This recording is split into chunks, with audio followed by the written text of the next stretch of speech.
ഒരു കാര്യം, ആദ്യത്തെ കാര്യം ഞങ്ങൾക്കറിയില്ലായിരുന്നു ഇങ്ങനെ ഈ വന്ദേമാതരം മുഴുവൻ ആലപിക്കുന്നത്. അത് രാജ്ഭവനിൽ നിന്നുള്ള നിർദ്ദേശം അനുസരിച്ചിട്ടാണ്. ഞാനും നിൽക്കുമ്പോഴാണ് കേൾക്കുന്നത്, മുഴുവൻ കേൾക്കുന്നത് ഞാനും നിൽക്കുമ്പോഴാണ് കേൾക്കുന്നത്. അതിൻ്റെ ഇടയിൽ ചെന്ന് തടസ്സപ്പെടുത്താൻ പറ്റുമോ? പിന്നെ അതിൻ്റെ ഇടയിൽ നിന്ന് ഇറങ്ങിയിട്ട് ഇത് അവസാനം ഇത് ആലപിക്കുമെന്ന് അറിയില്ല. അവസാനം സാധാരണ നാഷണൽ ആന്തമാണ് ചെയ്യുന്നത്. ഇതുകൂടി ആലപിച്ചു, നമ്മൾ അറിഞ്ഞുകൊണ്ടല്ല, നമുക്ക് അറിയില്ല. രണ്ടാമത്തെ കാര്യം, ഞാൻ എൻ്റെ അച്ഛൻ്റെ പേര് പറഞ്ഞ എന്താ കുഴപ്പം? എൻ്റെ അച്ഛൻ്റെ പേര് അതാണ്.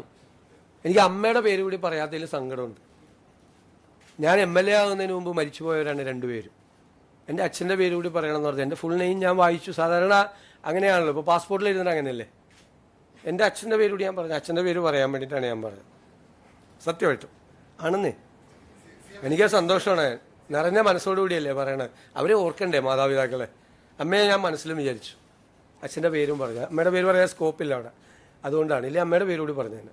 അച്ഛൻ്റെ അമ്മയുടെ പേര് പറയുന്ന അഭിമാനമാണ്.